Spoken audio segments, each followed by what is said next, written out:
ये सर्द रात, ये आवारगी, ये नींद का बोझ हम अपने शहर में होते तो घर गए होते. यूपी, बिहार या राज्यांमधून कित्येक तरुण रोजगाराच्या शोधामध्ये, उपजीविकेच्या शोधामध्ये महाराष्ट्र आणि महाराष्ट्रासारख्या विकसित राज्यांकडे येताना आपल्याला दिसतात. कधी त्यांच्यावरती टीका होते, कधी त्यांना समजून घेण्याचा मानवीय दृष्टीनं प्रयत्न होतो. परंतु या सगळ्याच्याच मध्ये हा तरुण, हे कामगार, हे मजूर स्वतःचं आयुष्य, स्वतःचं सुख नेमकं कसं शोधताय याचा शोध घेण्यासाठी अपन ही मुलाकात आयोजित केलेली है. तो फिर हमारे साथ है मोहम्मद फैजान, यूपी इलाहाबाद, यानी कि आज का प्रयागराज, वहाँ के नजदीक से कोई गांव है उनका, हम उनसे पूछेंगे. तो फिर जो यहाँ पे आए हैं और तकरीबन पिछले 3-4 साल से महाराष्ट्र में रह रहे हैं, उनकी जिंदगी को महसूस करने की हम कोशिश करेंगे इस वीडियो में, इस मुलाकात में, इस इंटरव्यू में. तो चलिए मिलते हैं मोहम्मद फैजान, यानी कि सबके प्यारे फैजू भाई. Hello mister Faizu. तो फिर हमें ये बताइए कि आप यूपी में कहाँ रहते हैं? इलाहाबाद से. इलाहाबाद आज का प्रयागराज, नाम बदल दिए. कब बदला नाम? मुझे लगता है कि पिछले साल तो 2022 से बीच में चेंज हुआ है. चेंज हुआ प्रयागराज. ऐसा किया गया. तो फिर आप वहाँ से महाराष्ट्र में आए हैं, सीधा आप पुणे ही आए या फिर? नहीं, मेरी जर्नी जो है हाँ, ये 2016 से चालू है. चलो. जब मैं 16 या 17 साल का था, जब से मैं बाहर जरा जाना शुरुआत की. मतलब तुम पहला ही ये बिजनेस, मतलब ये मैं कौन सा काम किया है? नहीं, मैं पहले यही काम किया. मैं स्टूडेंट था, तो पढ़ाई भी करता था और थोड़ा सा पार्ट टाइम में काम भी सीखा. तो मैं 9 और 10 किया, 10 पास भी किया. हाँ, 10 पास भी किया. तो फिर जो है घर की परिस्थिति ऐसी आई हमारी कि पढ़ाई करें या घर का क्या करें. फादर हमारे जो है वो फेरी वगैरह करते थे, बीमार रहते थे, तो वो घर नहीं चला पाते थे सही. तो ये वजह थी. तो फिर अब वो घर का बड़ा मैं था. तो घर का बड़ा होने की वजह से हमको पहले ही ये करना पड़ गया. तो फिर ये सवाल बहुत लोग पूछते हैं और ये हमारी यूट्यूब वीडियो के जरिए से मैं भी पूछना चाहता हूँ कि यूपी में रोजगार नहीं मिल सकता है? नहीं, मिल सकता है. क्या फर्क है फिर यूपी के रोजगार में और महाराष्ट्र के रोजगार? फर्क यही है, वहाँ पे लोग जैसे यहाँ ड्यूटी करते हैं, ठीक, आप उनका 1 महीना कंटिन्यू ड्यूटी कर सकते हैं, छुट्टी नहीं, अपने ऊपर है ना. घर में ऐसा नहीं होता. घर पे रहने में आज यहाँ जाना है, कल ये कारण हो गया, तो कुछ कारणों की वजह से आज. प्लस क्या है कि वहाँ मजदूरी उतनी नहीं है जितनी यहाँ है, क्योंकि हमारे यहाँ कंपनियां बहुत कम है. तो फिर ये क्या राजनीतिक है, कहा जा सकता है? थोड़ा सा फिर आप इसको, इस परिस्थिति को राजनेताओं को जिम्मेवार मानते हैं? यूपी में आज तक, अभी देखिए आप, यूपी में कितने लोग, महाराष्ट्र में कितने लोग आते हैं. आपके गांव से कितने हैं? मेरे गांव से कम करीबन उस जिले से 50% लोग यहाँ पे महाराष्ट्र या अदर, मतलब लोग युवा हैं. हाँ, जो वहाँ पैदा होता है वो काम करते हैं. अच्छा, मतलब सिर्फ हेयर सैलून के लाइन में 50% लोग वहाँ से आए हैं. तो फिर वहाँ का कैसे चलता है? वहाँ तो वो लोकल जो क्राउड भी है ना, तो इसके वजह से वहाँ चलता है. ठीक है. दिहाड़ी जो यूपी में मिलती है और महाराष्ट्र में मिलती है, इसमें कितना अंतर है, बता सकते हैं? ये है, देखिए वहाँ पे जैसे आदमी का इनकम होगा उस हिसाब से खर्चा लगेगा. जब रोजगार नहीं है तो इनकम कहाँ से होगी? जब इनकम नहीं होगी तो हम खर्चा नहीं कर पाएंगे. इकोनॉमी ऐसी स्टेडी चल रही है, थोड़ी सी, मतलब रफ्तार नहीं है इकोनॉमी. ठीक है. तो फिर आप हेयर सैलून के बिजनेस में हैं. ये तो फिलहाल अभी तो आर्ट कहा जा सकता है. एक दौर था महाराष्ट्र में जब ये जो बिजनेस है, ये जो काम है, महाराष्ट्र में नहीं, खाली कास्ट को पूरे हर स्टेट में यही था हाल तो फिर अभी इस बिजनेस में इकोनॉमी आ गई है, तो फिर लिबरलाइजेशन भी कह सकते हैं कि हो चुका है इस यहाँ पे। तो फिर आपका नाम मोहम्मद फैजान है, यानी कि आप मुस्लिम हैं, आपके नाम से इतना तो पता चल सकता है। तो फिर आप जो राजनीतिक हालात है हिंदुस्तान के अभी, तो फिर इन हालतों में जब आप बाहर से यहाँ आते हो तो क्या दिक्कतें आपको आती है, क्या फेस करना पड़ता है आपको मुस्लिम होते? देखिए ऐसा है कि ये राजनीति करते हैं लोग, तो आम जो जनता है, निचले स्तर पे जो लोग हैं, उनके मन में वैसा है ही नहीं। हाँ, मतलब आपका ये कहना है कि टीवी पे जो चलता है वो आम जिंदगी में नहीं, रास्ते पे वो नहीं देखने को मिलता। बहुत कम। मतलब आपके जो कस्टमर्स हैं जो यहाँ पे आते हैं, यहाँ पे 2 साल हो गया, मिनिमम 2.5-3 साल हो गया। 3 साल में मैं जिस एरिया में रहता हूँ, यहाँ 1 किलोमीटर की रेंज में कोई मुस्लिम बस्ती नहीं। 1 किलोमीटर। और ये जो एरिया है, मतलब ये पूरा A to Z हिंदुओं से भरा हुआ है। मैं अकेला रहता हूँ, लेकिन आज तक मुझे कोई भी प्रॉब्लम यहाँ नहीं। देखिए कैसा है कि जब हम अच्छे रहेंगे तो फिर सामने वाला भी अच्छा रहेगा। तो अपना मन ही, क्योंकि प्यार बांटेंगे तो प्यार मिलता है। और मेरे यहाँ कम से कम न करके तो यहाँ 200 या 500 कस्टमर ऐसे हैं, आज तक भेदभाव का महसूस ही नहीं हुआ। महसूस नहीं होता। तो ये अच्छी बात है। हाँ। ये असली हिंदुस्तान है, हम कह सकते हैं। यही तो हिंदुस्तान का कल्चर है हमारा। तो फिर ये जो आपने बात कही है कि ये एक मुस्लिम का इमेज जो पोर्ट्रेट होता है कि वो कहीं न कहीं वो लोग करवाया जाता है। लेकिन इस इमेज को जस्टिफाई करने में क्या मुस्लिम जो हुक्मरान है, जो राजनीति में है, मुस्लिम लोग, मुस्लिम चेहरे, देखिए इसमें ये 2 तरफा बात है। इसमें किसी नेता का नहीं, ये जो राजनीति में है ना, मुस्लिम हो या कोई भी हिंदू भी हो, कोई भी हो, तो वो अपना सिस्टम करते हैं। ठीक, बाकी आम जनता वैसा नहीं। हाँ, ठीक, वो नेता अलग है। काम को तो फिलहाल मतलब ये कह सकते हैं कि काम ही को भगवान मानने का एक तरीका हमारे इधर है ही। तो फिर आपका काम ही भगवान है, जो भी कस्टमर आए उनको खुश करने का। दिन में कितना काम करते हो? मिनिमम हम तो 10 या 12 कस्टमर कर लेते हैं। 10 या 12। एक कस्टमर को कितना वक्त लगता है? अपने को तो अपन थोड़ा सा समय लगा के काम करते हैं। तो उसमें एक कस्टमर बारीकी से उसे पूरा पूछेंगे, सर कहाँ से हैं, मतलब बातचीत होगी। बातचीत कनेक्शन होगा, बातचीत करता हूँ। बिजनेस में यही बहुत इम्पोर्टेंट इसकी वजह से एक कस्टमर मिनिमम 40 मिनट तो लग ही जाता है। तो फिर 40 मिनट का हिसाब लगा दें तो फिर 8-10 घंटा काम का हो जाता है। 10 घंटा आप खड़े रहेंगे पूरा दिन। तो इस बिजनेस का, इस जो आप काम कर रहे हैं, इसका सबसे बड़ा तकलीफ क्या है, इसमें सबसे बड़ी दिक्कत क्या है? आपको क्या लगता है कि क्या प्रॉब्लम्स आप फेस करते हैं इस बिजनेस में? तो मुझे ये लगता है कि इसमें प्रॉब्लम ये है, काम ज्यादा करना पड़ता है, मेहनत ज्यादा है। तो उस हिसाब से ऐसा कम है। क्या आप बता सकते हैं आपको कितना मिलता है पैसा? अभी फिलहाल तो हम यहाँ पे काम करते हैं, जो ओनर है, मालिकाना हक नहीं है आप। हम यहाँ पे काम करने की हैसियत से है। तो हमारा अभी 50% पे हम 50%। मतलब अगर 12 कस्टमर्स आपने किए तो उसमें से 6 कस्टमर्स का तो आपको मिलेगा। तो आप यहाँ पे जैसे अभी हमने 1000 रुपए का काम कर लिया, ठीक, तो उसमें से 500 मुझे मिल जाएगा। तो 500 में हमारा खर्चा भी है, रूम भाड़ा भी है, उसमें भी ठीक ठाक कमा लेते हैं। तो फिर जो कमाने के बाद पैसा अपने पास रखते हैं? घर में आपको मैं बताया कि मैं घर का बड़ा, तो मुझे क्या होता है कि घर भी देखना पड़ता है। घर में फादर हैं और माँ और बहन है, मेरी बड़ी बहन की शादी हो गई, तो अब उन लोगों ने खर्चा, फादर थोड़ा बीमार रहते हैं, तो हमको यहाँ से भेजना पड़ता है। सही है। तो फिर मैं आपको एक और थोड़ा सा नाजुक सवाल पूछूंगा।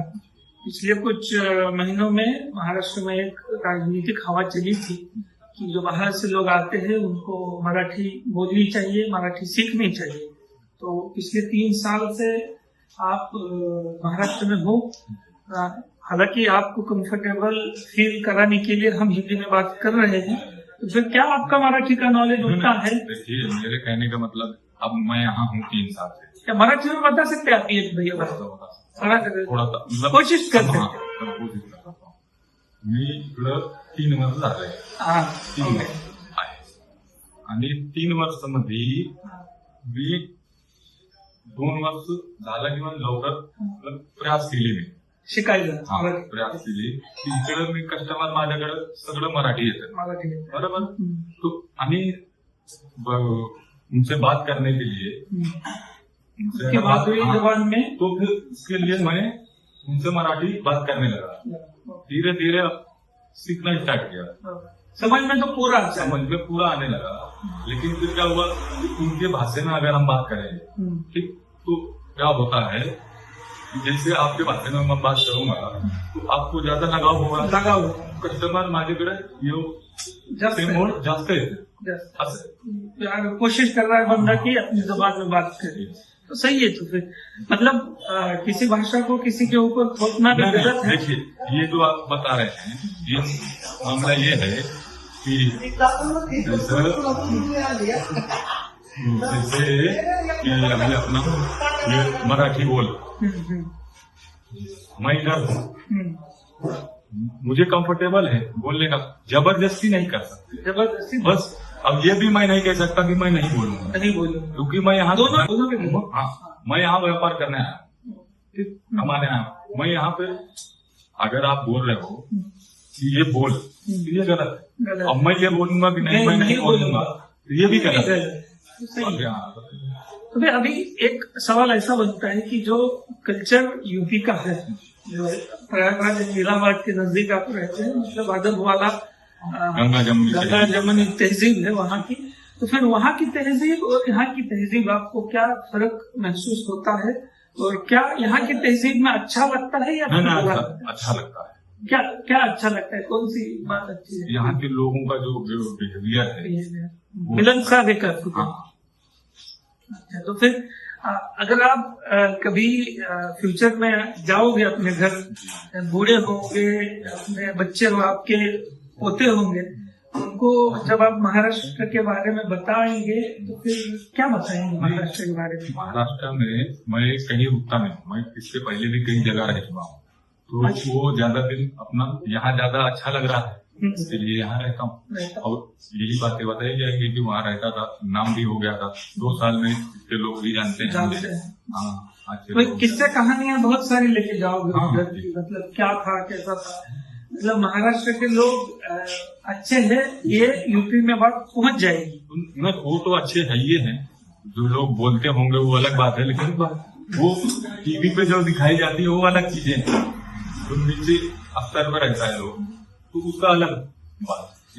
अगर यूपी के सीएम आपको बना दिया जाए, बात समझिए कि यूपी का सीएम अगर आपको बना दिया जाए, मुख्यमंत्री आप प्रदेश से बन जाए, तो फिर वहाँ के युवाओं के लिए क्या करना चाहिए? सबसे पहला काम तो मैं ये करूंगा, वहाँ क्या बोलते हैं, रोजगार बढ़ाया जाएगा. और सबसे रोजगार से भी बड़ा पढ़ाई का काम. पढ़ाई उतनी अच्छी है नहीं उधर. पढ़ाई कैसा है कि वो प्राइवेट स्कूल सीखते हैं, तो सरकारी का हाल बुरा है. एजुकेशन सबसे बड़ा पॉइंट है. एजुकेशन अगर अच्छा है तो रोजगार बढ़ेगा, व्यापार बढ़ेगा, सब कुछ बढ़ेगा. एजुकेशन पे कोई ध्यान नहीं दिया, क्योंकि एजुकेशन पे ध्यान नहीं दिया जाएगा तो जातिवाद कम करेगा. जातिवाद पे टिकी है राजनीति, तो वो उसी का शिकार बन रहा है आज का युवा. तो वो घर से 1400 किलोमीटर दूर यहाँ पे 10 घंटे खड़ा रह के पैसा कमा रहा है ताकि अपना घर उधर चल सके. तो ये आखिर की बात है. तो फिर एक और सवाल मेरे मन में यूँ है कि जो मालिक है आपके यहाँ पे, उनके साथ आपका कनेक्शन कैसे रहा? मतलब ये आप यूपी से यहाँ से 1400 किलोमीटर दूर है, ये कनेक्शन कैसे होता है कि यहाँ पे काम है, यहाँ पे काम मिलेगा, यहाँ पे वैकेंसी है? कैसा होता है? मैं वहीं पे इलाहाबाद में काम करता था, प्रयागराज. मैं उसके पहले 2-1 साल बेंगलोर में काम किया। अच्छा। तो फिर मुझे बेंगलोर जाना पसंद नहीं हुआ दोबारा। मैं बोला कि महाराष्ट्र में कुछ नया, पुणे या मुंबई ये जगह ट्राई करते। तो मेरे दोस्त से मैंने बात किया कि भाई तुम्हारा कोई कांटेक्ट है क्या? उसने बोला है महाराष्ट्र में, पुणे में। तो मैं बोला ठीक है, कांटेक्ट निकालिए आप। हाँ। उन्होंने कांटेक्ट निकाला, लेकिन मैं यहाँ डायरेक्ट नहीं आ पाया। पूना में हाँ, पूना डायरेक्ट वो नहीं आया। स्ट्रगल है अलग। हाँ, वो स्ट्रगल बहुत बड़ी स्ट्रगल क्या है। किस्सा कहानी है? हाँ, वो कहानी एक है कि मैं सुनाओ फिर। ये कहानी ये ऐसी है कि उन्होंने बताया कि पूना जाना है, ओके। लेकिन वो बोला कि रेलवे स्टेशन से बाहर निकलिए, बस स्टैंड मिलेगा, वहां बैठिए। हाँ। तो और विटा शहर है सांगली का है। विटा सांगली। हाँ, मुझे उसका पहली बार मैं आया पता नहीं था कि विटा किधर है। न कल्चर मालूम, न लोग मालूम, कैसे मालूम। हाँ। मैं बैठ गया, अब वहाँ पहुंच रहा ही नहीं हूँ मैं। 10 किलोमीटर की जगह जा रहा है, 1 घंटा हुआ, 2 घंटा हुआ, आ ही नहीं रहा है, मतलब तो किधर लेके जा रहा है। अब मैं वहाँ पहुंच गया, हाँ। सुबह 6 बजे से यहाँ से निकला, अच्छा। 11 बजे पहुंचा, 12 बजे 5-6 घंटे लग 6 गए। घंटे का सफर किया। अब पहली बार पहुंचा तो थोड़ा सिटी से आउटर है तो अजीब लगेगा ना। अजीब लगेगा। तो अजीब लगा।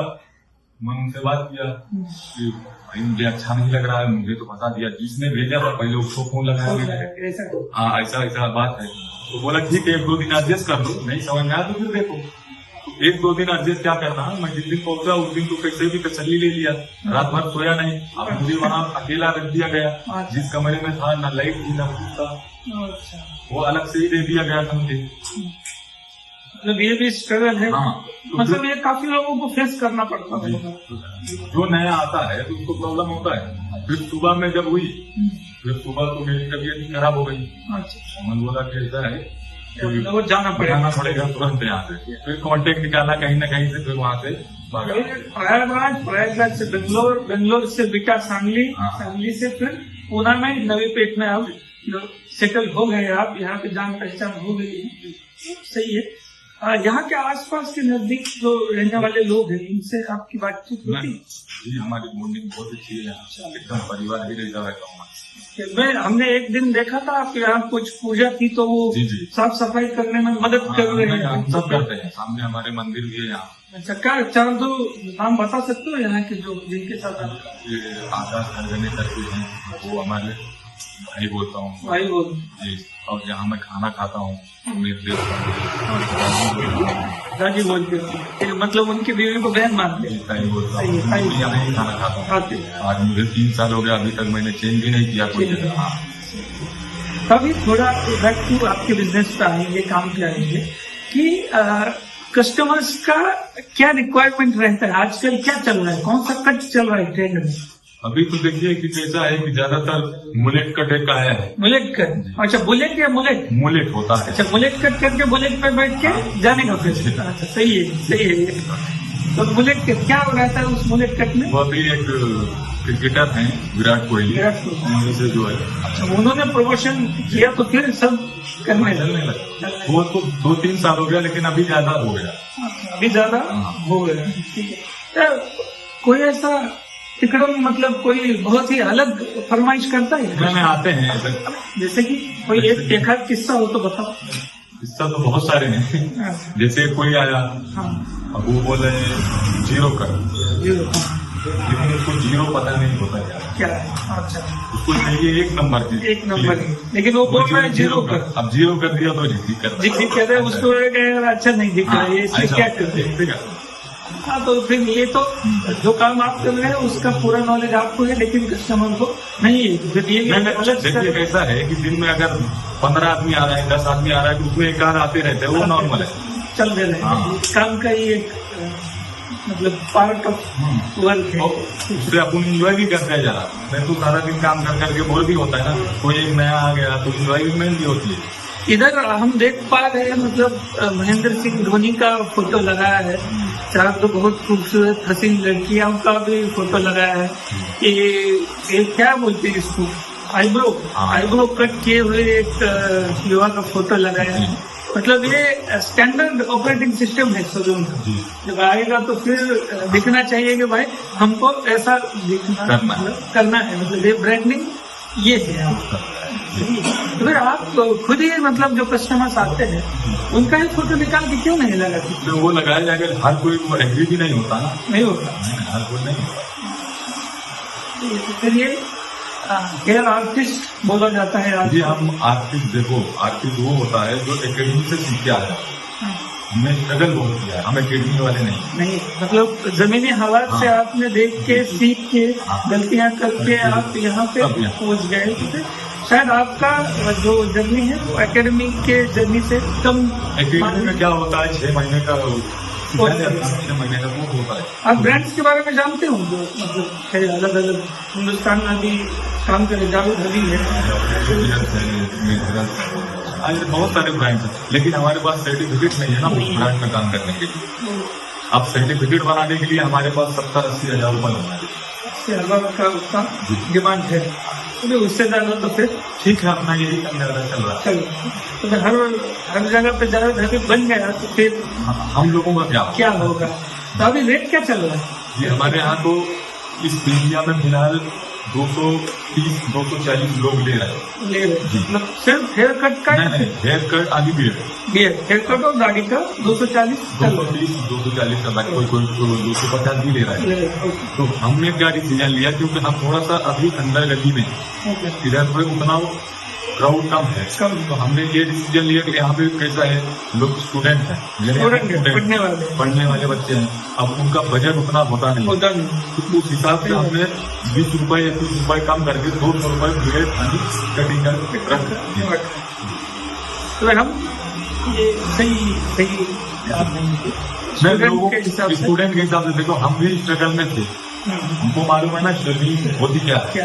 अब यहाँ स्टूडेंट आते हैं, उनका बजट आता है घर से, अब उसी में खाना भी खाना है, उसी में कटिंग भी कराना है, मतलब सारी चीजें करनी होती है। तो उस हिसाब से फिर 10-20 रुपए उनके लिए मायने रखता है। हमारे टाइम में, अभी मैं बहुत बड़ा नहीं हूँ, जितना कर सकता है हाँ कर सकता हूँ।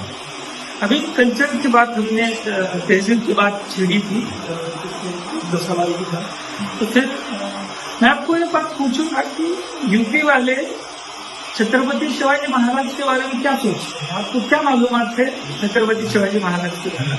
मैं जब यहाँ आया तब मुझे तो वहाँ मालूम नहीं था, इसके बारे ज्यादा मालूम नहीं था, खाली एक बहुत बड़े योद्धा मालूम था। बाकी उतना वहाँ पे पब्लिक नहीं, उतना लोगों को जानकारी भी नहीं। तो आपके टेक्स्ट बुक में नहीं पढ़ा है क्या आपको स्कूल में? तो इतिहास के बुक में था, हाँ, लेकिन उतना नहीं। तो फिर यहाँ पे आने के बाद तो मालूम चला कि वही योद्धा थे, और मतलब जातिवाद नहीं थे।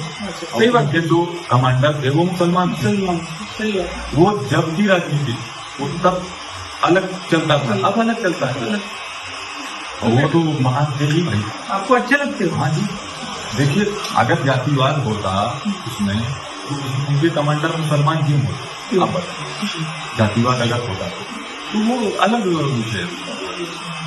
सही बात। फिर और क्या बताना चाहोगे अपने बारे में?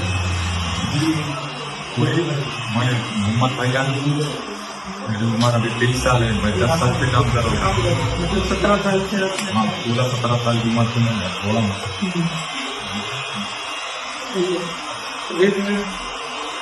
अच्छा रहा इंटरव्ह्यू. आपको तुम्हाला कसं वाटलं? आता त्याला हिंदीमध्ये तो जास्त कम्फर्टेबल असल्यामुळे आपण हिंदीमध्ये बोलतो.